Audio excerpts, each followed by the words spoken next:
Hey. Hello. Hey, Lindsay. How are you? I'm doing well. How are you? Good. I'm super excited to be here today, talking about a whole bunch of stuff related to content marketing, and all of that. So, super excited to have you as a guest. For anyone who is tuning in, also welcome. Super happy that you're here. If you're watching on AirMeet, and you have any questions about content marketing as a career, drop it in the chat or the Q&A. And if you're watching on LinkedIn, drop it in the comments because I know that Lindsay would love to answer any questions that you guys have. So just a few introductions. If you're watching and you don't know me or you haven't seen me before on a live stream, my name is Adriana. I'm the community manager at RevGenius, which is a totally free community for tech professionals in sales, marketing, RevOps, and success. So if you're not already a member, go to revgenius.com for more. It's totally free to sign up. And then we have Lindsay, who is the content marketing manager at FormStack. So I would love to hear a little bit more about you, Lindsay. I will let you introduce yourself. Yes, thank you so much for having me today. As she said, I am the content marketing manager at FormStack. We are a workplace productivity platform that includes online forms, document generation, and e-signature.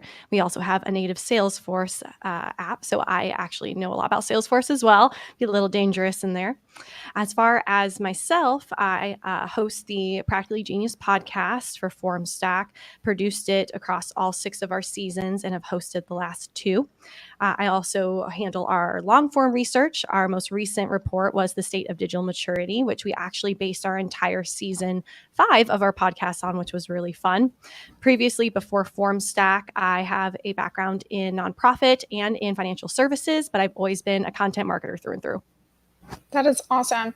So I do just kind of want to start out like diving into your career path a little bit. So you started out wanting to be in journalism. Tell us about that. How did you end up here? Yeah, it's kind of funny because I did start in journalism. I have a degree in journalism. I originally thought I wanted to be a news broadcaster, and I joke nowadays it's kind of come full circle because I feel like the podcaster is the modern day news broadcaster. But yes, I went to University of Missouri in Columbia, Missouri. MIZ, if anyone familiar.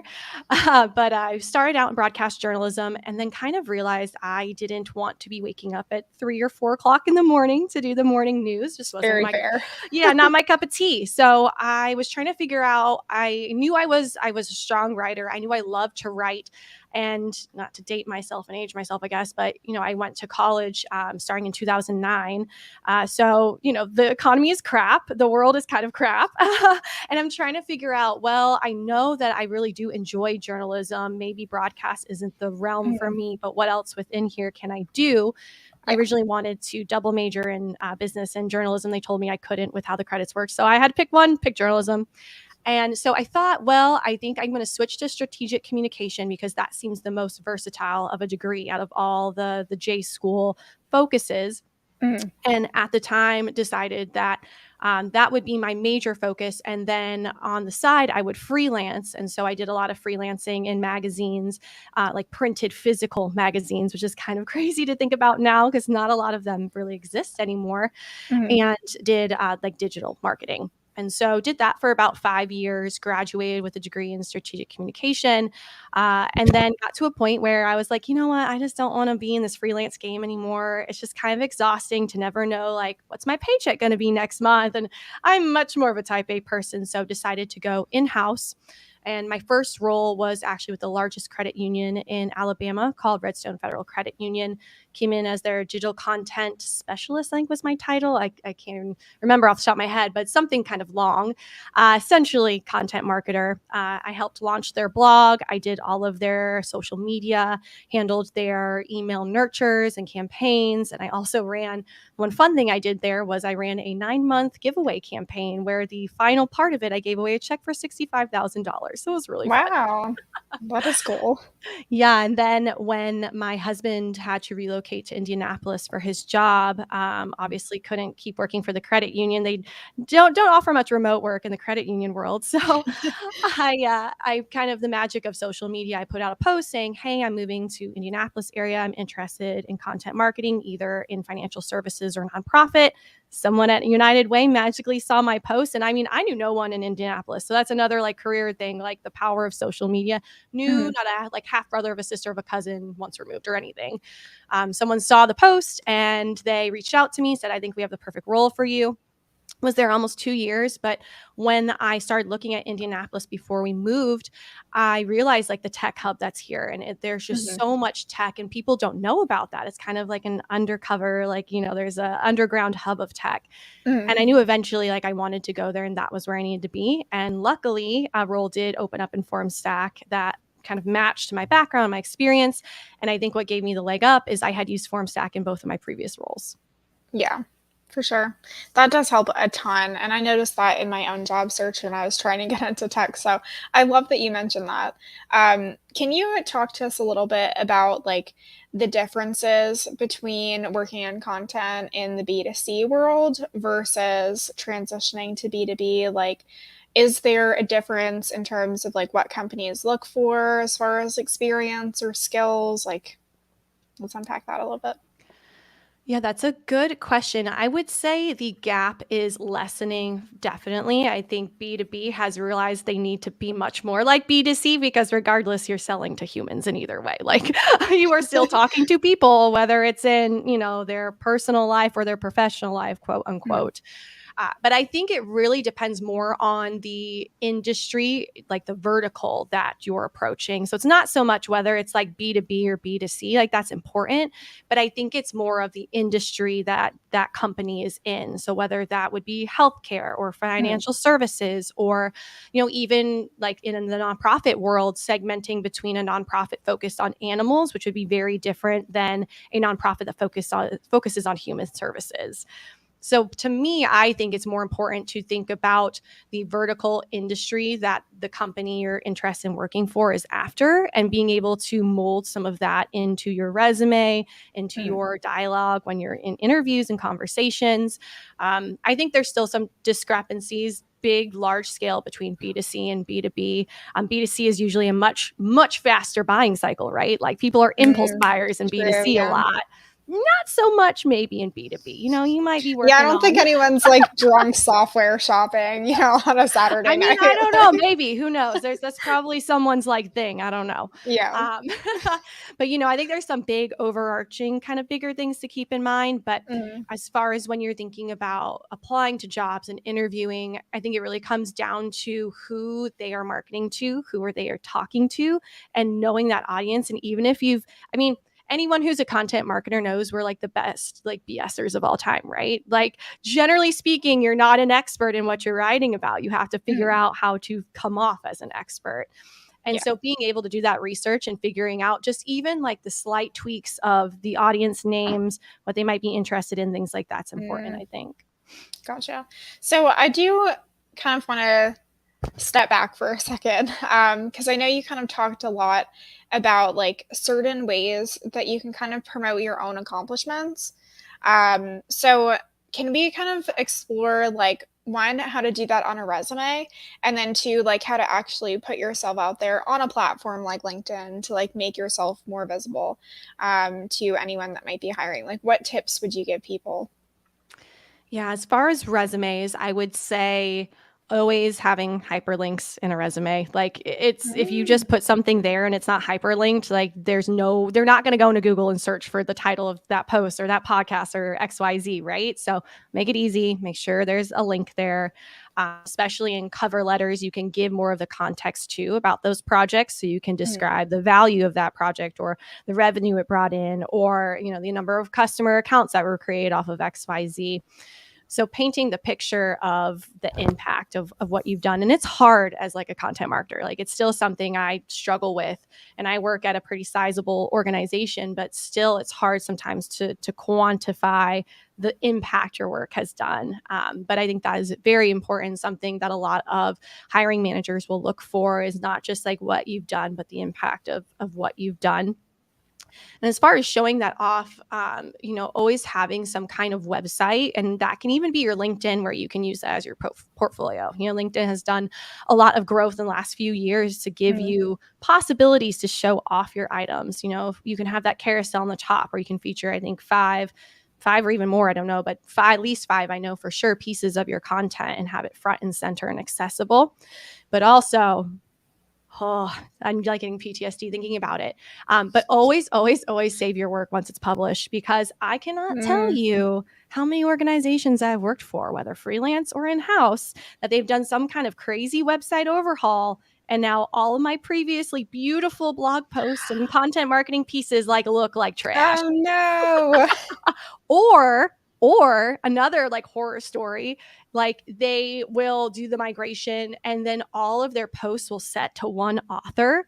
So even though I wrote all these posts for this one organization, now it's under someone completely different's name. So Yeah. always, always, always save your work once it's published. There are lots of just easy screen capture, Chrome extensions you can get that make it Mm. super easy. I literally take time every week and screenshot everything that's gone live that I need to have access to. And then as far as showing off your work, doing that first and foremost, so you have kind of your depository that will not change and is beautiful and legitimate and has your name on everything. But then figuring out, well, do I want to have a portfolio site? Do I want to lean hard into LinkedIn? How do I want to present these things? Of course, if they're still living and live and look great, of course, the links and going to the actual live content is great. And Mm. even using them within, if you're doing any video work, bringing them up and highlighting them that way. Of course, sharing them is an obvious one, but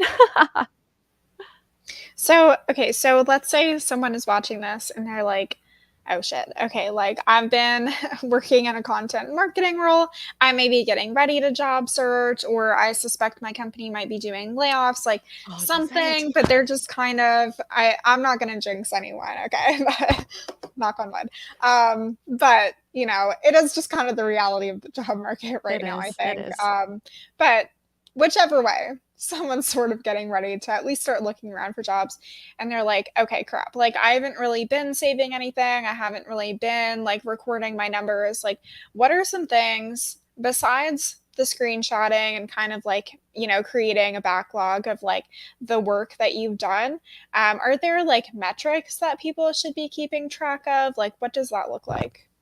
Yeah, that's a great question. I think it really depends on the content you're creating and the purpose of that content.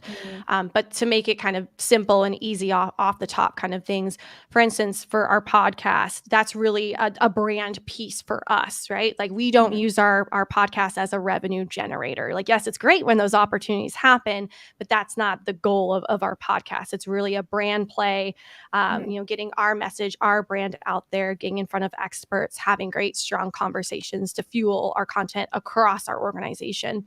And so I wouldn't necessarily look for revenue numbers that were correlated to Yeah. the podcast, right? No one's attributing Practically Genius to a closed sale. Cool if they are, cool, hell, tell me, Mhm. but but that's not the purpose. But in that instance, then it's looking at downloads. How many downloads have we had? How many are we averaging per episode, per season? Is that growing? Have we seen, an uptick over time? And what is that percentage year over year or month over month, or however you want to break it down?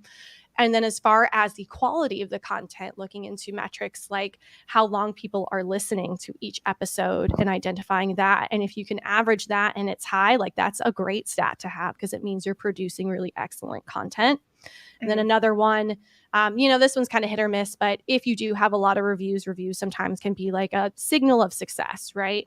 Yeah. But for B2B podcast, reviews are not really a big thing. So, not most people are yeah, I'm going to go review this B2B podcast right now. Best um, ever. I love talking about lead generation. oh, lead generation, yeah.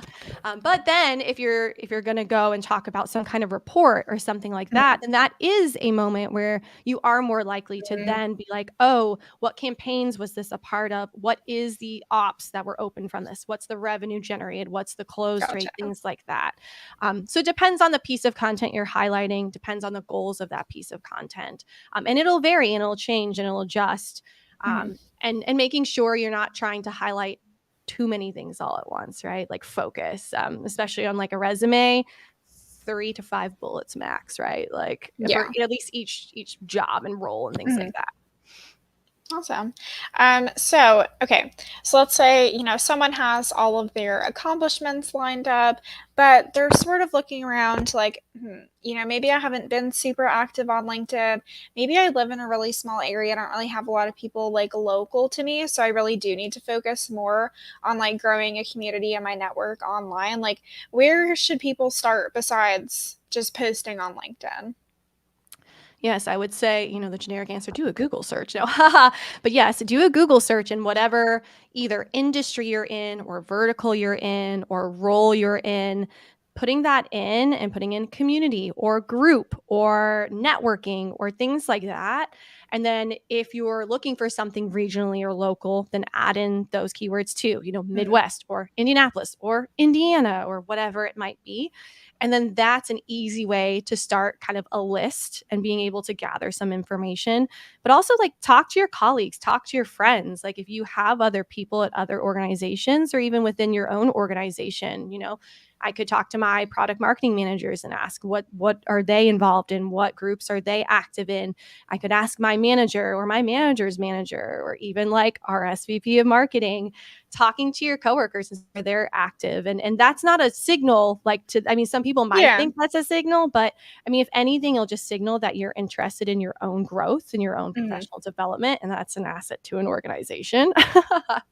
For sure. But I would say, yeah, talk to your coworkers, talk to your friends, do a Google search, and then like listen to industry focused podcasts, whether it's for your role or your industry or your vertical, whatever it is. But a lot of those will bring up organizations or groups that might be helpful. So, for instance, for me, like Superpath has been a really helpful one for me. I'm also in a group called Together Digital, which is focused on women who work in digital roles, specifically, mostly in marketing. And things like that have been so powerful for me and have really introduced me to people I would probably never ever meet like Yeah. organically or naturally.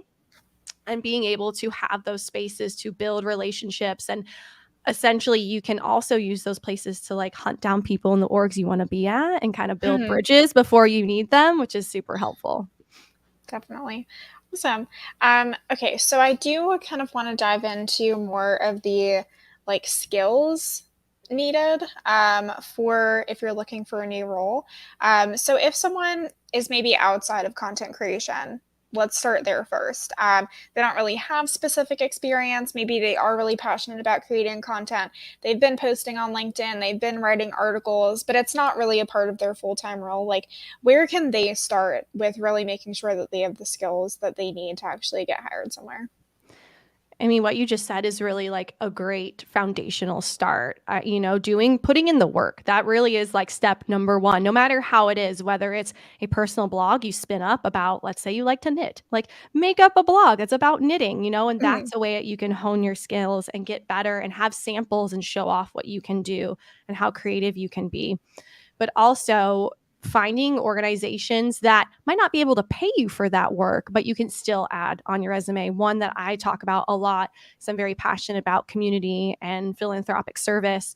So I'm always an advocate of, if you're not in content marketing, it's something that's attractive for you, like Mhm. talk to a nonprofit you're passionate about and see if Oh, they need any interesting. help. Like it's a win-win, right? Like they always are in need of help and support and like low cost help and support, Mhm. and you're trying to build a resume and build samples. And so it really is like a win win there. And that's always why I advocate for people who don't work in the industry or don't have a technical role that's content faced, but maybe you Mhm. want to get into content or you want to test it out, right? Like you want to know, like, is this something I want to do full time, Yeah. or is this something I'll enjoy? So I definitely always advocate find an organization that you love that you could offer your services and they could take them. In that instance, you're probably not going to be making any money, but there's also too, you could maybe even look at, and these are paid, usually not a lot of money, but if there's a local magazine or a local kind of Mhm. digital magazine that's looking for freelancers, and the money's going to be very, very minuscule for the most part, but it's a great way to get a byline and to get published in Mhm. a legitimate source. And so I think those are some like good, easy entry points. And then as far as if you're already in content marketing and looking to skill up and level up, I mean, definitely certifications. I actually just had a friend who reached out who was asking like, hey, like I'm thinking I want to get more serious into content. Are there certifications to look into? One I know that's really good is HubSpot has a content marketing certification. Hmm. Marketing Profs always runs a bunch of different certifications, and they do Mhm. like a really great sale, I think maybe once a quarter. So always advocate for things like that too, so you can keep learning new skills and honing in on new things. Definitely. So, if someone is already in a content marketing role, but let's say they want to move to more of like a senior position in management, something that's like more similar to what you do now, like what should they be doing as I'm not really super familiar with content marketing roles and like how the teams work. So Mm-hmm. correct me if I'm wrong because I'm sort of thinking about it as like, okay, like if you're in sales, you know, like you're an independent contributor and then you can move into like a management position. Like, so I guess if you're moving from like an independent content contributor into more of like this leadership position, like what can people do to kind of start preparing Mm-hmm. to apply to those roles?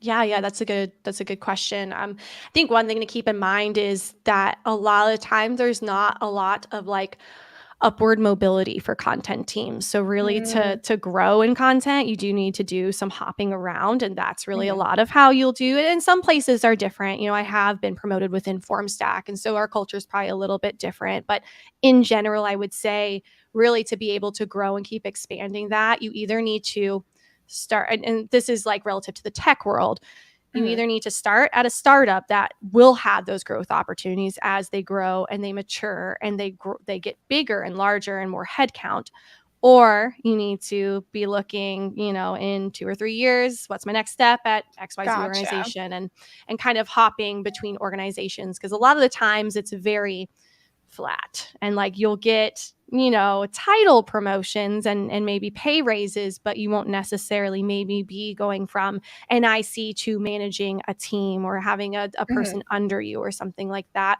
One thing I would say that's very helpful if you are an IC and you want to get into management, which first and foremost, I will say that does not have to be your career path, right? Like you can be an individual contributor and be super successful and never have to manage anybody. Like if you don't want to manage people, like that is not a definition of success. I think that's one Mhm. thing we get stuck on is like, For unless you sure. manage people, like you're stalling your growth or you're not climbing the ladder. Like, no, I know plenty of people who are ICs who are incredibly talented and incredibly successful.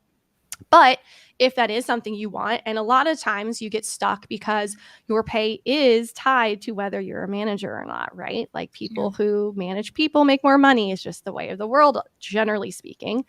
And so I would say one really great thing to do is if you are an IC, you want to become a manager, ask if you can manage the freelancers who work for your organization, or ask if Mm, you can manage an agency you use for something, whether that's mhm. PR or social media or something like that. Like that is a great way to add kind of like that management Mhm. experience on your resume without being a manager. And another one, kind of going to my nonprofit comment earlier, that's another way to do that too, is if you join a nonprofit board and then you lead a committee for that nonprofit. I mean, I have gotten so much value and managerial skills from Mhm. leading different fundraising committees, different marketing committees for different nonprofits in Indianapolis and central Indiana. It's a great way to be able to build some of those skills and have some of that background experience without having to get it from your professional role. And Yeah. then when you're going to apply for a role like that, you can say, well, I haven't managed people in my, day-to-day 40-hour a week job, but I have managed people in XYZ. Okay, that is awesome. I love how creative you are with some of these suggestions. Super cool to see. So, okay, let's say also, totally get that not everyone wants to manage people. It's super stressful. I get that. But okay, if someone is really passionate about content creation and content marketing, like what are some other roles that they can look into that might be similar or can really like appeal to people who really enjoy content creation and content marketing, but that's maybe not specifically like labeled content marketing? Yeah, I mean, if you think about it, a lot of roles are content roles. People just don't think about them that way, right? Like Mhm. you can be very, very creative as far as the content you're producing and sharing in a lot of different roles that do not have content in the name. For instance, like CSM, so like customer success managers, like Mm, they do so much content, right? Like they're emailing customers all the time, they're talking to yeah. customers all the time, they're in negotiations and renewals and onboarding and all these things. Like that's a ton of content right there. So think about, how can you get creative with your outreach sequences? How can you get better with the onboarding videos or demos that you're doing, or any of the content you're inviting your customers and clients onto? I think that's one thing that resonates with me. Another thing is like being in sales, right? Like you are a content marketer when you're in sales. You might not know it, but you are. For sure. Because think about it again, right? You're talking to all these customers through, LinkedIn or outreach, or sending videos through like Vidyard or something like that. And Mhm. that is all content. So Yeah. really, to me, like there are so many, really the only roles that are not in my head, in like thinking of who works in a content based place, the only roles I would say that are really not content are like our developers. And granted, like they are actually doing content, but it's in like a whole different like Yeah. vibe realm, like, yeah. But I would say almost every role within a tech company, and I guess, well, devs and finance, a lot of finance roles Mm. are not content, they're numbers, but For sure. I am kind of curious to like hear your take on this because obviously, like we all know that like the sales and recruiting layoffs have been crazy. Like, have marketing teams seen the same thing? Is content kind of experiencing the same thing? I haven't really heard very much from that perspective. yeah, it's been interesting. Definitely feeling it in marketing. I think we're a little probably delayed in the Mm, layoffs, as many layoffs. I definitely know a lot of marketers who have been laid off, and it mm, is happening. I don't think at the rate of sales teams, and I think there's a few things going into that, right? Like with COVID and the changes COVID brought, a lot of organizations didn't think about the long term after COVID, and yeah, so they made intense hiring choices in sales and then realized, we have all these salespeople. And now like momentum is slowing. And yeah, yeah. so all that in there. But I think for marketers, what we're seeing is we're feeling the major budget cuts first, right? Like I think Mm, a lot of orgs, from the conversations I'm having with colleagues in other organizations and just things I'm seeing out on the internet, is I think marketing is more in a point of what is a necessity and what is not. Cut the non-necessities that are just good to haves or nice to mm, haves. Try to like retain that budget as much as you can as far as the yeah, things you have to have, so that you can protect your people. But yes, the marketers are definitely being impacted by layoffs. And I think right now a lot of us are wondering if we're next. And not saying that as a position of me at Formstack necessarily, but I think as a yeah. whole, a lot of marketers are seeing like, oh, okay, for sales, like, is marketing next? So I think there's vibes of that out there for sure. For sure. No, that definitely makes sense. I am kind of curious to know, like, for a lot of marketers that are in SaaS right now, like if there are continued layoffs, like do you expect to see a lot more people who are doing maybe like freelancing, or like starting their own companies, or more people like migrating out of SaaS? Oh, that's a good question. I think first and foremost, and this is maybe a personal take, more of a personal take. Yeah. I think what we've seen the last year has really put a bad taste in a lot of people's mouth with tech, and people who have kind of like lived the high life in a way, or have Mhm. felt like we're maybe very protected or insulated or whatever term Yeah. you want to use there. I think we're starting to realize like, oh no, like not as much. Not so Uh, much. Yeah. and what used to look really like butterflies and rainbows and growth and all these things, we're Mhm. now seeing as like growth at all costs, and the damage that has been done, and some of Yeah. the like dark side of tech. So I definitely think we are going to see people migrating out of tech because they don't want to sit with that. They don't want to Yeah. have that weight. They don't want to have to wonder about like their integrity and the choices they're making, and that's a hard place to be. But I Yeah. definitely think that is coming.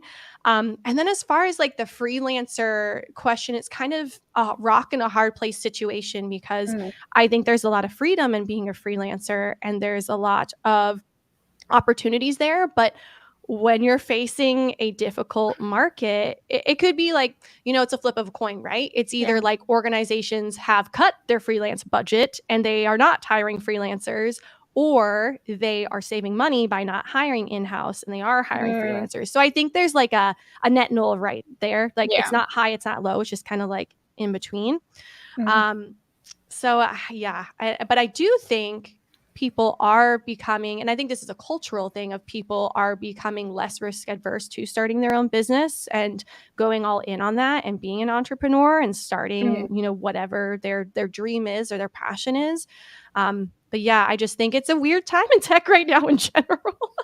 For sure. No, I totally agree. I do appreciate you sharing. I'm always curious, like, just like what everyone's take is. It's like, especially like you mentioned, like this industry was so high for so long that it's definitely, yeah, things are a little rough right now. Yeah, and it's hard, I think, for the people who have of like for myself and people who know me very personally know I have a very like high moral compass and I Yeah. have very distinct um like in like not, what word am I looking for? Like integrity and like morals and values and things that guide the Hmm. choices and decisions I make. And Yeah. one trend I have seen on LinkedIn, which is worrisome, interesting, and scary, is a lot of people reflecting that same thing out and saying like, I have realized the org I'm working for does not align with these things. Mm, And I'm yeah. even starting to see people who are leaving organizations because of this without another role lined up. And that Yeah. is like what shows you like the glaring issues in our industry of like,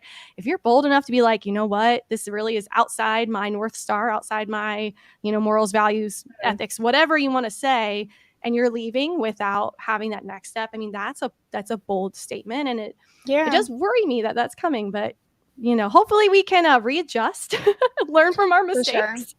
Yeah. And I don't even think that's necessarily like an issue that's only related to tech because it's Oh, like, no. I mean, you could say the same thing for a lot of other industries, but I think it's just like getting so much more glaringly obvious now with everything that's going on that it's like, okay, if I am going to decide to work somewhere, like how much more should I be researching? How much more should I be thinking about these things when it's like we have all these questions about like who are we working for and what are they doing and, you know Oh, yeah, what it's are their definitely, views on things, all of that. yeah, it's definitely like a cultural movement across Mhm. millennials and Gen Z for sure. Like Yeah, we are the ones driving the you being accountable for who you are as an organization and the actions you yeah, take and what you're doing, and understanding that you don't just have to work for the man. for sure. Alrighty, so sort of coming back full circle to more of the job search. What is like one main piece of advice that you would give someone who's currently job searching and is like worried about this job market, is a little bit freaked out by everything that's been going on? Yeah, I mean, just know that everyone is feeling it. You're not alone. That is enough to like bring a little bit comfort, at least to myself. Mhm. Second, just talk to other people. Like find those groups, like we talked about earlier, where it can be a safe space to have those conversations and realize that other people are feeling these same things and going through the same things. And one thing I like about Together Digital is the fact that you can submit things anonymously. So if you have a question that Mm, you feel like, I don't necessarily want my name attached to this, but I still want to like have this yeah. conversation, there's lots of spaces that will allow for that in a productive and helpful way. And I think too, being able to tap into your trusted sources. People talk about having a personal board of directors, like knowing who Yeah. those people are, being open and transparent with them, and tapping into their resources and how they can support you, whether that's with opportunities or mock interviews or reviewing your resume or however their skill set can insert into like your job search and your job journey. And then once you're in it and you're trying to figure out, okay, where am I going to apply? What am I going to do? Like the best thing you can do is be able to network within those organizations that you see as like an ideal fit for you. Of course, if you're on like a very sped up job search, you can't quite do this as much. So this is more for those people who are kind of, I'm in an okay place, but I'm thinking about Mhm. next steps versus like, I might have just lost my job and now I have Yeah. 30 days to figure it out. Like more of a tip for the first example. But figuring out your list of ideal organizations, whether that is due to, the mission and vision they have, or the Mhm. audiences they serve, or the benefits they offer, or the culture they have, like figure out like a wish list of organizations and find people within those organizations that you can connect with, whether they are in a similar role to you or they are on the HR team and you just want to connect with them. Or for instance, at FormStack, I co-lead FormStack for Good, which is our social impact group. And that's one thing I've always been interested in. And could that potentially be a future career for me? And so what I've done is connect with people at other organizations within social impact and kind Mm. of running those groups Yeah, for if I were to decide that, oh, I want to move into that, I've built some of those connections and networks and I can tap into those too. for sure. So in terms of like the biggest mistakes that you kind of see people making when they're looking for a content marketing role, talk to us about that. What should we not be doing? Oh, yeah, this brings me back to some really funny stories. So we actually hired a copywriter, or we had a open role for a copywriter a few months ago on my team, Mm. and some people do wackadoo things on job applications, it's just crazy. It's so crazy. So if like for instance, Formstack puts our salaries like on the job listing, like what the Nice. range Okay. is, which is great. Go Like form all orgs stack. should do this Yeah, because it's stupid. Like I'm not going to look at a house if you don't tell me how much the house is. for Like sure. now I might be able to gather a little bit. Like oh, I think this is but no, like just don't. Anyways, tangent over. Um, but like we've had people who you'll see the salary range and they'll come in asking like an insane amount over. Like I get it, be confident, come in like Mm. hard, but like don't ask for like 50,000 more dollars than what's listed on the job rec. Like that's what? I don't know who's giving that advice, but please don't. Please don't. Another thing that's interesting, like I understand, there's room for improvement for everybody and there's always like thoughts and opinions, but like don't insult the team that you're going to interview with. Like we have just had oh, yeah, No, just yeah. don't insult the people that you're trying to interview with. Like you're not going to get an interview that way. And it's one thing to offer like suggestions and ideas, like that Yeah. shows creativity, but yeah, we've had some real wonky things. I've heard other people too going through kind of the same experience when hiring. So just, don't go that route. I would say too, just like not answering questions, like take your time, right? Like I think some people are trying to do so many job applications Mm. and I get it. Like it's a numbers game. It's a percentage possibility, right? Like probability. Like you got to do high volume because you're not going to convert on all more than likely. But sometimes it's just so easy to tell when people took like 5 minutes on an application. And Mm. especially for a content job, like you can't snuff the answers on a job application. Or like, Yeah. you can't just like give me like a crappy half done cover letter. Like this role is all about writing. And if you don't take the time to like do things, I mean, this is rudimentary, but I feel like so many people don't do it. Like spell check, like just spell check, like make sure like there are commas and periods, like things like that. Yeah. Uh, and two, just taking your time reading questions and making sure you're answering the questions, especially for organizations that in their application have very specific questions according to the role. So not like generic questions about like your Yeah. school or your background but like when you're asked really specific questions that are related to the job you're applying for, just make sure you actually answer it. Cause yeah, a lot of times I don't know. And it's not like we're asking hard questions. Like they're really easy questions. Yeah, for sure. No, that definitely makes a lot of sense. Um, so I am kind of interested to ask, like, generally speaking, not really limited to the job search, but like, what are your like controversial content marketing opinions? Like, What do I have that's controversial? I don't know. Like, I'm not a super controversial person, I guess I would say. Like, pretty run in the mill. But I mean, I think one thing that has become clear in our industry is that content is encompassing of so much more than just written words on a page, Mm, right?